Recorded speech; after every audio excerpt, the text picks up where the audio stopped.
Pemirsa, ada 350 narapidana yang menjalani penyuntikan vaksin AstraZeneca di Lapas Kelas 2B Sekayu di Kabupaten Musi Banyuasin, Sumatera Selatan. Sebelum menjalani penyuntikan, para napi ini harus berolahraga dan berjemur untuk menambah imunitas tubuh mereka. Untuk mengetahui jalannya penyuntikan, ini dia liputannya. Sehat dalam rangka pencegahan dan pengendalian penyebaran COVID-19.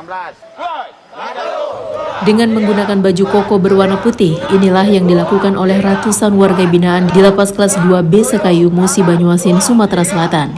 Warga binaan ini berolahraga terlebih dahulu di terik matahari sebelum menjalani penyuntikan vaksin COVID-19. Sebanyak 350 warga binaan menjalani vaksinasi AstraZeneca untuk tahap pertama serta tahap kedua. Vaksinasi ini digelar di Aula Lapas Kelas 2B Sekayu. Langkah-langkah kiat-kiat Lapas Kelas 2B Sekayu adalah senam setiap hari bagi warga binaan untuk menjaga stamina tubuh ataupun kesehatan warga binaan itu sendiri. Selain dia melakukan senam, juga pembagian vitamin, dan juga setiap hari Rabu makan jeruk, dan juga prokes, hal yang lain-lain sebagainya, terus intens kami lakukan dan kami penuhi. Dan terutama dari Puskesmas Balai Agung selalu mendukung penuh bagi Lapas Kelas 2B Sekayu dalam rangka penguatan dan pengawasan warga binaan di Lapas Sekayu ini. Ya, ada berapa jumlah napi yang kita lakukan vaksin hari ini, Pak? Pada hari ini kita melaksanakan vaksin yaitu sejumlah 350 orang, di mana 200 orang itu suntik vaksin dosis yang kedua dan 150 orang dosis suntik yang pertama.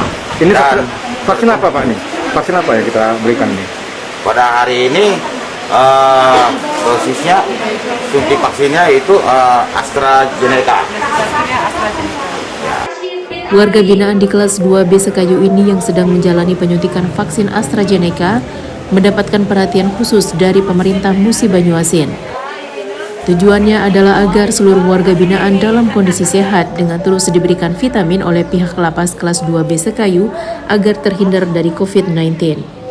Dari Musi Banyuasin, Sumatera Selatan, Puja Kusuma, TV One mengabarkan.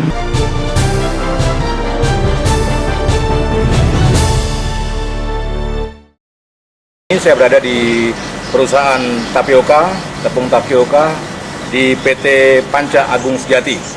Ya, perusahaan ini adalah perusahaan yang ada di Kabupaten Musi Banyuasin, tepatnya di Desa Pagarkaya di Kecamatan Sungai Keruh di Musi Banyuasin.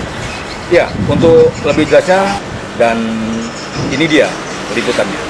PT Panca Agung Sejati merupakan satu-satunya perusahaan yang ada di Desa Pagarkaya, Kecamatan Sungai Keruh, Musi Banyuasin, Sumatera Selatan yang mengelola ubi kayu menjadi tepung tapioka berkualitas dengan mengedepankan para karyawannya yang merupakan warga setempat. Di masa pandemi COVID-19, para karyawan yang sedang bekerja tetap mematuhi protokol kesehatan. PT Panca Agung Sejati menghasilkan tepung tapioka yang berkualitas dengan label 5 daun hijau tinggi. Banyaknya permintaan dari kalangan pengusaha besar hingga perumahan, PT Panca Agung Sejati mampu memenuhi pasokan hingga Pulau Jawa dan Sumatera. Alhamdulillah di masa pandemi justru ada peningkatan permintaan pasar untuk tepung produk kita, Pak. Kalau dari retail, dari pasar masyarakat untuk produk olahan makanan itu ada peningkatan, juga untuk pabrikasi mitra kita yang ada di Sumatera maupun di Pulau Jawa ada peningkatan. Dalam satu hari kita bisa 150 sampai 200 ton yang menghasilkan sekitar 30 sampai 50 ton per ton. Sementara adanya dugaan kebocoran limbah akibat alam ke salah satu sungai, pihak perusahaan PT Panca Agung Sejati langsung melakukan antisipasi dengan mengerahkan alat berat serta menutup aliran limbah yang berasal dari lubang labi-labi. Akibat adanya musibah dari kejadian ini, karena sebenarnya yang terjadi adalah adanya lubang yang dibuat oleh labi-labi yang menyebabkan adanya rembesan air kolam limbah ke sungai. Tapi untuk hal ini tanggal 5 kemarin sudah efektif, itu sudah bisa kami hentikan seluruhnya. Dan kami kepada masyarakat juga sudah mulai melakukan antisipasi dengan memberikan bantuan air bersih kepada warga Dusun 3, Dusun 4 yang terdampak dari kejadian tersebut. Dan segera juga kita akan kerjakan pembuatan embung di Dusun 4 untuk memudahkan masyarakat mengambil air bersih. Perusahaan juga telah membantu masyarakat dengan memberikan bantuan air bersih serta membangun embung atau kolam penampungan air bersih untuk aktivitas warga Desa Pagarkaya sehari-hari. Dari Musi Banyuasin, Sumatera Selatan, Puja Kusuma TV One mengabarkan.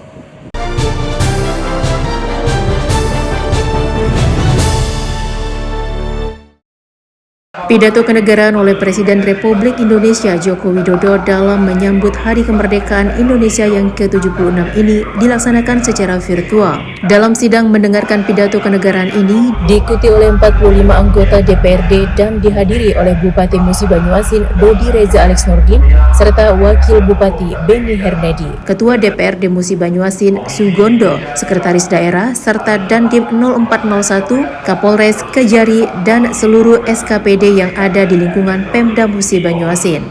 Pidato Presiden tadi menggambarkan bahwa kita tidak boleh patah semangat dalam hal bangun bangsa di tengah pandemi COVID-19 ini.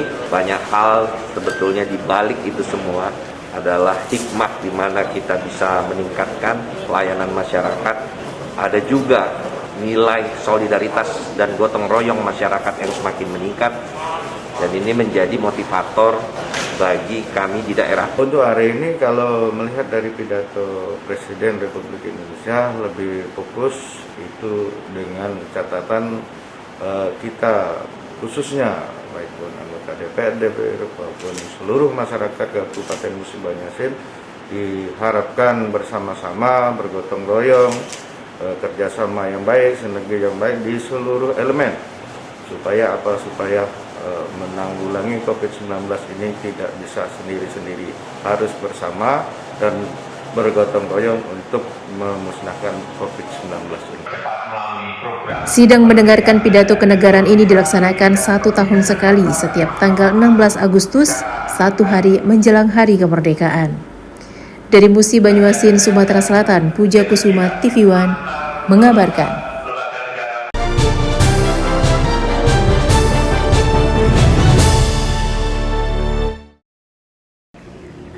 Upacara peringatan Hari Kemerdekaan Republik Indonesia ke-76 di Kabupaten Musi Banyuasin dilaksanakan di halaman Pendopo Bumi Serasan Sekate. Pengibaran sangsaka merah putih oleh pasukan Paskibra saat upacara peringatan HUT RI ke-76 dilaksanakan di Kabupaten Musi Banyuasin, Sumatera Selatan. Dalam upacara 17 Agustus kali ini, pemerintah Musi Banyuasin membatasi peserta upacara di masa PPKM level 3. Bupati Musi Banyuasin Dodi Reza Alex Nurdin menjadi pembina upacara pada peringatan HUT RI yang digelar di halaman Pendopo Bumi Serasan Sekate di Kota Sekayu, Musi Banyuasin. Selain diikuti oleh beberapa instansi, TNI dan juga Polri, upacara HUT RI ke-76 ini juga diikuti oleh unsur kecamatan di 24 kecamatan yang ada di Musi Banyuasin secara virtual. Momen upacara 17 Agustus ini adalah seperti yang diamanatkan oleh Bapak Presiden kemarin, adalah semangat juang dan juga faktor kesiapan kita untuk menghadapi bagaimana kita memulihkan ekonomi masyarakat dengan mengingat jejak-jejak para pahlawan tersebut harus selalu dihidupkan, ditimbulkan dari tingkat pusat sampai ke tingkat daerah. Mudah-mudahan menjadikan bangsa kita menjadi bangsa yang lebih kuat lagi dengan semangat juang 45 untuk memulihkan keadaan ekonomi dan kesehatan masyarakat. Usai melaksanakan upacara HUT RI ke-76, Bupati Musi Banyuasin yang didampingi Wakil Bupati juga memberikan penghargaan kepada beberapa instansi atas kinerja terbaiknya selama 1 tahun, serta memberikan santunan kepada warga yang terdampak COVID-19. Dari Musi Banyuasin, Sumatera Selatan, Puja Kusuma TV One mengabarkan.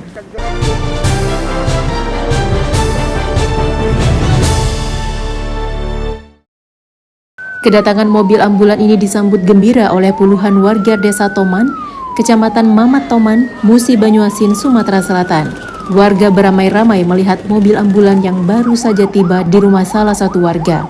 Mobil ambulan ini sengaja dibeli oleh salah seorang warga Desa Toman bernama Tarmizi atau Abeng. Dirinya prihatin dengan penyebaran COVID-19 yang hingga kini masih mewabah. Mobil ambulan yang dibeli oleh Tarmizi ini dari jerih payah menabung selama 10 tahun. Awalnya uang tabungan miliknya direncanakan akan digunakan untuk ibadah haji. Namun COVID-19 yang tak kunjung reda, ibadah haji pun tertunda sehingga uang tabungan sebesar 190 juta rupiah dibelikannya mobil ambulan untuk membantu warga sekitar, khususnya di wilayah Desa Toman dan Kecamatan Babatoman. Ya, alhamdulillah awalnya saya terinspirasi, termotivasi karena melihat dengan adanya pandemi COVID yang sekarang sedang melanda di Desa Toman ini, Kecamatan Babatoman, khususnya umumnya dunia yang sekarang sedang melanda. Akhirnya dengan inisiatif saya sendiri, dengan kerjasama saya menyisihkan ibarat tabungan saya yang sudah saya lakukan beberapa tahun belakangan untuk saya realisasikan untuk membeli satu unit ambulan ini dengan harapan semoga unit ini bisa bermanfaat untuk digunakan sebagaimana mestinya untuk menanggulangi masalah COVID-19 ini. Tarmizi Abeng selain membeli ambulan untuk membantu warga, ia juga memberikan santunan berupa uang kepada puluhan anak yatim yang ada di wilayah Kecamatan Babatoman. Dari Musi Banyuasin, Sumatera Selatan, Puja Kusuma, TV One mengabarkan.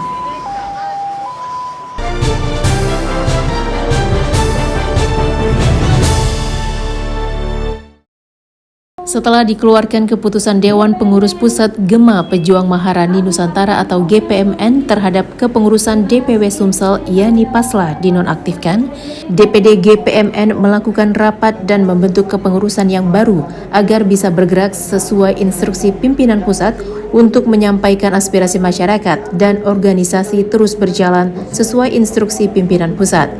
Berdasarkan instruksi, rapat melakukan meeting Zoom dengan kepengurusan pusat dan DPD se-Sumsel bahwa kepengurusan lama yang dinakodai oleh Yani Paslah dinonaktifkan per tanggal 7 Agustus 2021 dengan nomor pemberhentian SK nomor 002/SK/DPP GPMN _8/2021 menjelaskan bahwa ketua yang lama dianggap melanggar ketentuan organisasi sehingga harus dinonaktifkan agar tidak terjadi perpecahan.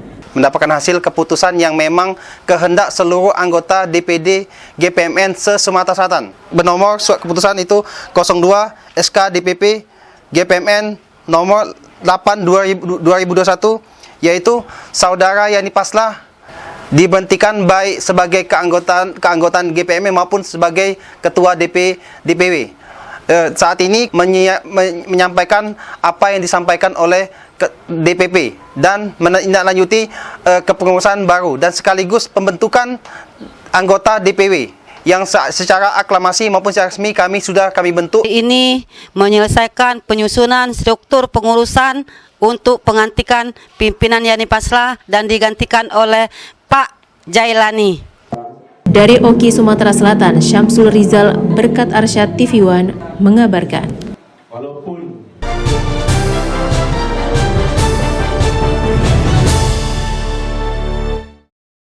Bertempat di gedung DPRD Kota Palembang, Senin 16 Agustus 2021, rapat paripurna istimewa digelar dalam agenda mendengarkan pidato kenegaraan RI dalam rangka HUT RI ke-76 yang disampaikan Presiden Joko Widodo. Rapat dihadiri langsung Wali Kota, Wakil Wali Kota, dan Ketua DPRD Kota dan Kapolrestabes Palembang. Dalam rapat paripurna ini, Wali Kota Palembang Harno Joyo mengajak seluruh lapisan masyarakat untuk semangat meski saat ini pandemi COVID-19. Bahkan Harno Joyo meminta situasi pandemi tersebut dijadikan momentum pandemi untuk bangkit sesuai dengan arahan Presiden Joko Widodo. Untuk mencapai suatu keberhasilan memang itu menjadi dasar utama. Kita tangguh, lantas tumbuh. Nah ini tidak lain adalah harus melalui usaha. Nah usaha ini harus kita bentuk dengan secara bersama-sama, kerjasama, ya, jadi peran serta. Jadi itu ya harapan kita pada ulang tahun ini. Mari kita menjadi orang yang tangguh di tengah-tengah pandemi ini dan harus tumbuh. Penghargaan itu yang menjaga keamanan di Kota Palembang sehingga usaha masyarakat bisa tetap berjalan. Kita berharap di pintu-pintu masuk Kota Palembang sehingga investasi dari daerah luar itu bisa tetap berjalan ini. Jadi kita berharap dengan paraga ini seluruh dari aparat keamanan dan stakeholder menjadi untuk mengamankan daerah. Di acara yang sama juga dilakukan pemberian penghargaan untuk 6 anggota di jajaran Polsek Kertapati, Palembang atas ungkap kasus kejahatan jalanan. Penghargaan diberikan DPRD Kota Palembang berupa piagam yang diterima sebagai bentuk apresiasi kepada Polsek Kertapati karena berhasil mengamankan pelaku kejahatan begal dan bajing loncat di wilayah hukum Polsek Kertapati. Dari Palembang, Sumatera Selatan, Febrian Syah, TV One mengabarkan.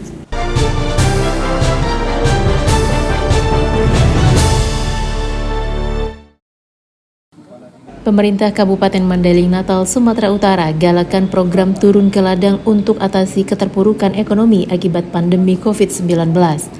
Pemerintah rangsang warga dengan bantuan bibit, pupuk, dan obat-obatan agar masyarakat tertarik dan tidak terbebani modal awal. Untuk menggerakkan program ini, Wakil Bupati Mandailing Natal Atika Azmi Utami Nasution menanam perdana tanaman bawang merah di Desa Manyabar, Mandailing Natal.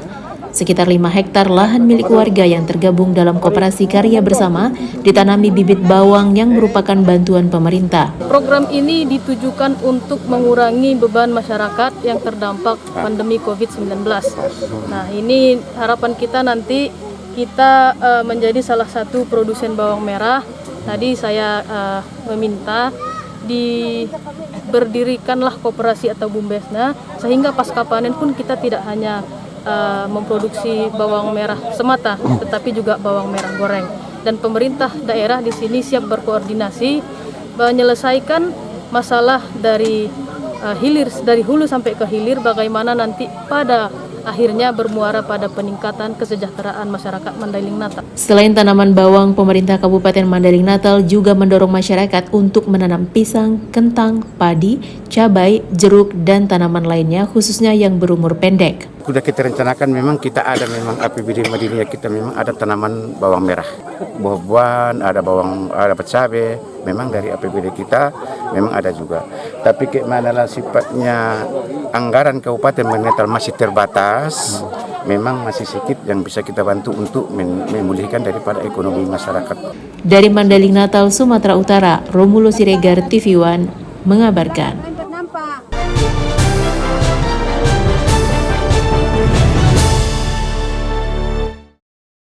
Di sela-sela kesibukannya, Bupati Mandailing Natal Jafar Sukhairi Nasution menyempatkan diri meninjau progres pembangunan Rumah Sakit Umum Panyabungan di Komplek Perkantoran Kantor Bupati Mandailing Natal, di mana pada tahun ini sedang dikerjakan 3 gedung baru, yakni gedung IGD, gedung radiologi, dan gedung laboratorium dengan biaya sekitar 52 miliar rupiah.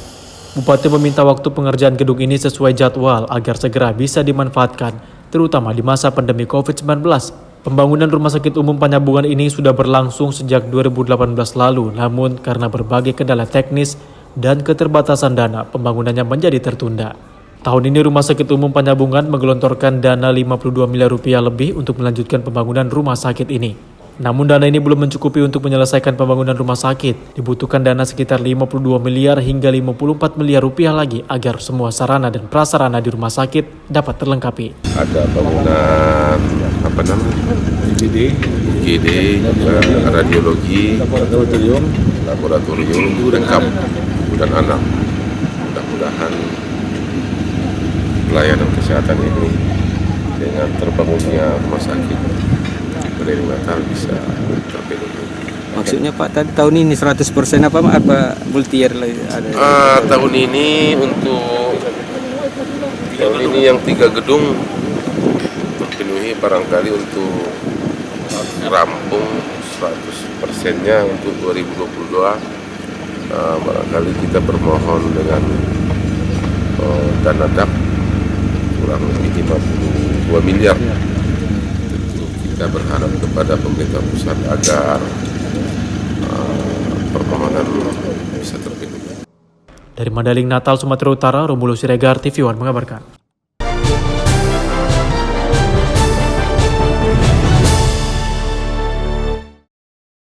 Guna memastikan kelayakan beras bantuan sosial dari pemerintah untuk masyarakat terdampak PPKM, Menteri Koordinator Bidang Pembangunan Manusia dan Kebudayaan Muhadzir Effendi melakukan inspeksi mendadak sekaligus pengecekan di Gedung Bulog Tanjung Pinang, Kepulauan Riau.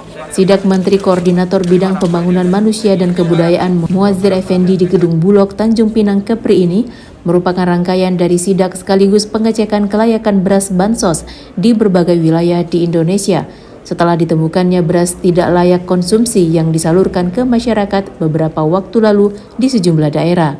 Pada kesempatan tersebut, Menko PMK Muhadjir Effendi didampingi Gubernur Kepri Ansar Ahmad juga langsung menyalurkan bansos beras ke salah satu perkampungan nelayan di Tanjung Pinang. Pokoknya kalau ada masyarakat yang komplain terhadap beras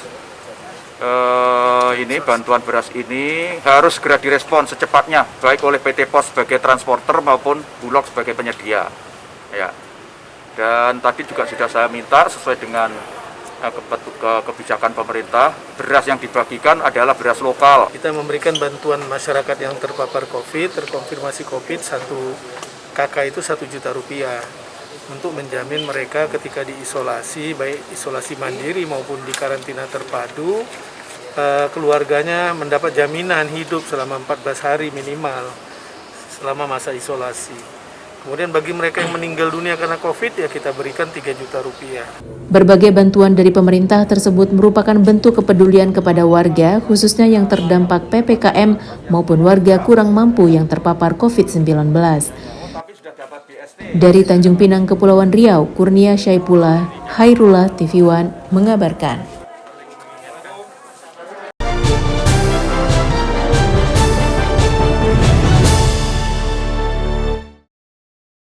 Dinas Kesehatan Kabupaten Pringsewu, Lampung menyalurkan bantuan oksigen konsentrator dan tempat tidur ke rumah sakit yang merawat pasien COVID. Saat ini, Rumah Sakit Penanganan Pasien COVID juga sudah mendapatkan bantuan sebanyak 7 unit oksigen konsentrator dari Kementerian Kesehatan RI dari jumlah permintaan sebanyak 20 oksigen konsentrator. Menyikapi lonjakan kasus terpapar COVID-19 di rumah sakit umum daerah dan rumah isolasi yang ada di Kabupaten Pringsewu, Dinas Kesehatan setempat lakukan berbagai macam upaya. Dinas Kesehatan menyalurkan oksigen konsentrator dan regulator oksigen ke rumah sakit umum daerah dan rumah isolasi ex-RSUD lama di Kabupaten Pringsewu, Lampung. Rumah Sakit Penanganan Pasien COVID-19 dalam beberapa waktu yang lalu mengalami kekurangan oksigen dan tempat tidur. Pihaknya langsung mengajukan bantuan ke Kementerian Kesehatan melalui Dinas Kesehatan Provinsi Lampung. Dari ke-7 oksigen konsentrator yang telah diberikan dibagikan di 2 tempat, yaitu 5 unit untuk rumah sakit serta 2 unit untuk rumah isolasi. Selain itu, pihak rumah sakit mendapatkan penambahan tempat tidur baru sebanyak 64 unit yang dibagikan di 2 tempat, yaitu 45 tempat tidur untuk RSUD Pringsewu dan 19 tempat tidur di rumah isolasi untuk mencukupi dari jumlah target sebanyak 50 tempat tidur. Mengupayakan penambahan dengan membeli oksigen generator, tetapi prosesnya akan perlu waktu, sehingga kita mengajukan bantuan ke Kementerian Kesehatan dan alhamdulillah melalui Dinas Kesehatan Provinsi kita dapat 7 unit oksigen konsentrat dari 20 yang kami minta. Itu cukup membantu saat ini untuk penanganan pasien COVID di ruang isolasi, dan ke depan kita akan adakan oksigen generator. Dari Pringsewu, Lampung, Pujiansyah TV One mengabarkan.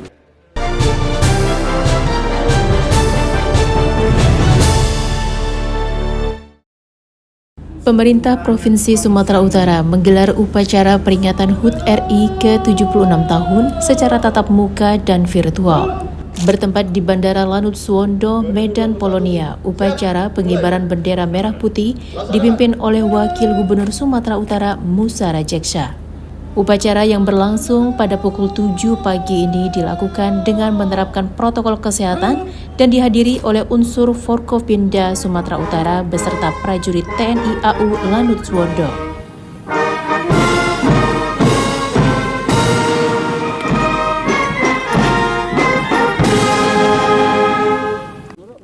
Ya, ini yang ke-76 tahun kemerdekaan kita, tapi kita juga menyadari suasana pandemi COVID ini belum usai.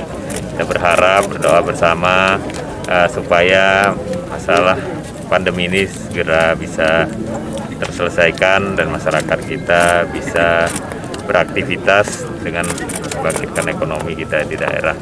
Dan mudah-mudahan juga semangat kemerdekaan ini terus bergelora dengan generasi-generasi muda kita yang juga harus tahu sejarah perjuangan bangsa ini. Ini setiap tahun perlu diperingatin supaya generasi-generasi juga mengetahui bahwa kemerdekaan bangsa negara ini tidak mudah membangunnya, supaya tetap menjaga keutuhan bangsa, ikut terus berjuang, dan semua generasi-generasi muda kita tidak lengah dengan waktu. Harus ikut berjuang, mempertahankan bagaimana negara ini menjadi negara besar, bangsa yang maju, dan SDM-nya harus berkualitas terus ke depan. Usai memimpin upacara, Wakil Gubernur Sumatera Utara memberikan penghargaan lencana kepada aparatur sipil negara di lingkungan Pemprov Su. Setelah menggelar upacara bendera secara tatap muka, peringatan HUT RI bersama Presiden Joko Widodo dari Istana Negara juga digelar secara virtual, diikuti oleh 34 provinsi lainnya di Indonesia. Untuk Pemprov Sumatera Utara, upacara digelar di Aula Tengku Rizal Nurdin, Rumah Dinas Gubernur Sumatera Utara Edi Rahmayadi. Detik-detik proklamasi diikuti oleh Kapolda Sumut, Pangdam 1 Bukit Barisan, Kepala Kejaksaan Tinggi, Ketua DPRD Sumut, dan unsur pejabat pemerintahan di Sumatera Utara. Dengan berbusana tradisional, pejabat di lingkungan pemerintahan Provinsi Sumatera Utara ini mengikuti upacara yang dimulai pada pukul 10 pagi. Rangkaian upacara diikuti dengan mematuhi protokol kesehatan secara ketat. Selain itu, momen HUT RI ke-76 tahun ini, keikutsertaan seorang peserta Paskibraka Nasional asal Sumatera Utara sekaligus pembawa bendera merah putih HUT RI ke-76 di Istana Negara menjadi kado istimewa bagi warga Sumatera Utara.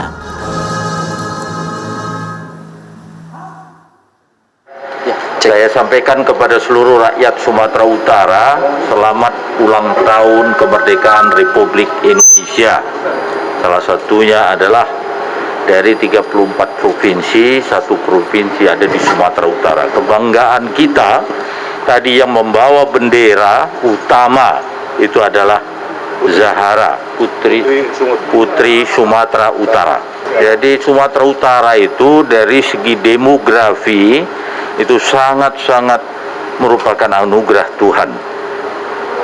Belum lagi dari segi geografi. Semua kita punya potensi. Untuk itu, mari kita bersama-sama mengisi kemerdekaan ini dengan sungguh hati, dengan kepastian bahwa kita bisa.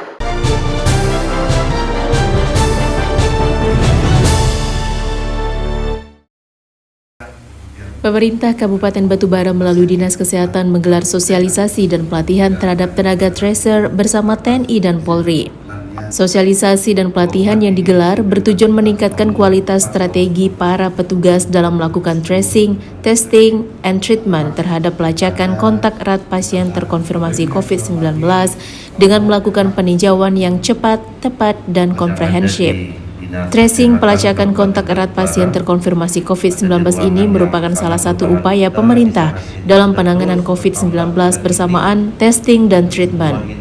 Bupati Batubara, Zahir didampingi Kepala Dinas Kesehatan, Wahid Husyairi, berharap dengan pelatihan ini para petugas yang turun ke lapangan bisa menginput apa yang menjadi persyaratan tracing, testing, dan treatment dalam satu aplikasi yang terkoneksi ke pusat kementerian. Pelacakan dapat lebih ditingkatkan sehingga jumlah yang terkonfirmasi dapat diketahui dan dapat melakukan tindakan untuk mengatasinya. Pelatihan terhadap tenaga tracer yang kita akan turunkan ke daerah untuk melakukan pelacakan terhadap kontak erat yang ada bersama dengan TNI Polri. Nah tentu ya kita berharap ketika ini kita latih, maka apa-apa yang menjadi persyaratan untuk melaksanakan tracer karena ini memakai uang negara sehingga bisa dimasukkan dalam aplikasi dan itu terkonek dengan pusat ya, dengan kementerian. Nah ini kita lakukan ada di 3 tempat. Sementara itu, saat ini Kabupaten Batubara telah masuk ke dalam level 3 dalam pemberlakuan pembatasan kegiatan masyarakat dan diharapkan masyarakat tetap mematuhi protokol kesehatan sesuai anjuran pemerintah. Dari Batubara, Sumatera Utara, tim TV One mengabarkan. Hadir pada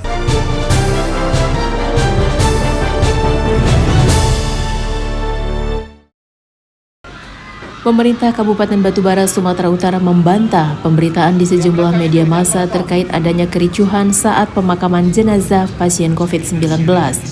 Bantahan tersebut disampaikan langsung Bupati Batubara, Zahir, setelah meminta klarifikasi sejumlah instansi terkait. Menurut Zahir, apa yang diberitakan sejumlah media massa terkait kericuhan saat pemakaman jenazah pasien COVID terjadi di Kabupaten Simalungun, bukan di Kabupaten Batubara.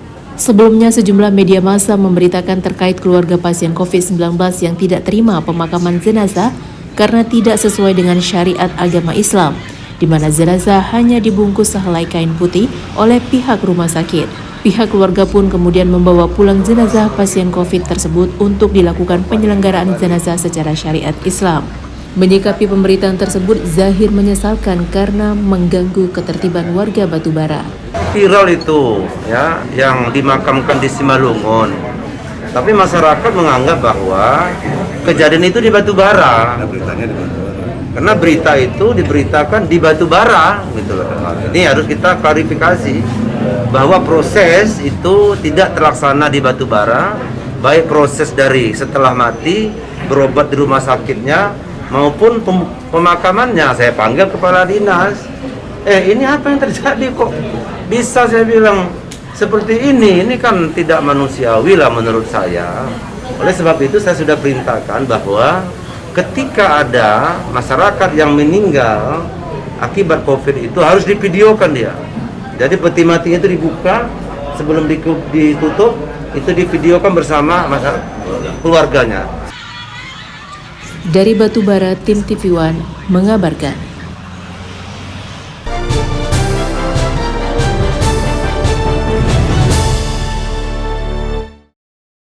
Memperingati Tahun Baru Islam 1 Muharram 1443 Hijriah, pemerintah Kabupaten Batubara bersama Kementerian Agama Kabupaten Batubara menggelar zikir dan doa bersama untuk keselamatan bangsa.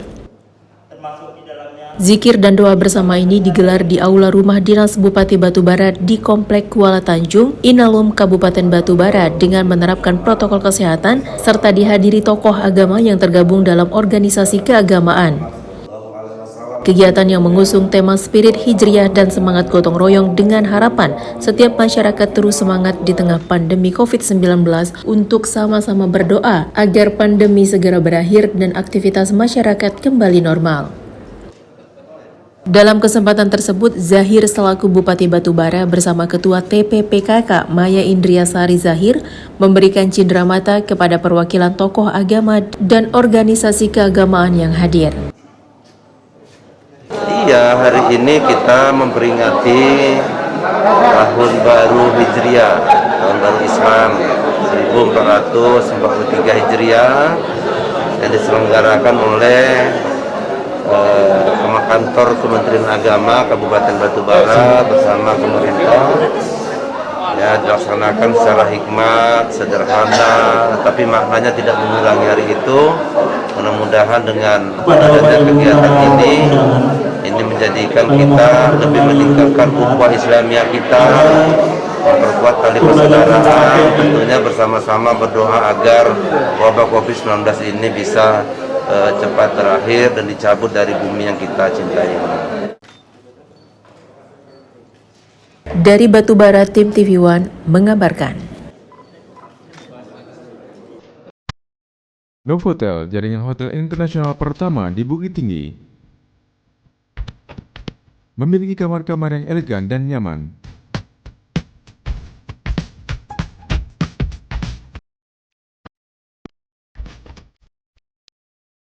Menjelajahi dunia dari rasa makanan yang mewah dan memanjakan diri Anda dengan keluarga atau teman di restoran dan bar kami. Akses yang mudah dengan lingkungan serta tempat yang menarik seperti Jam Gadang Bukit Tinggi.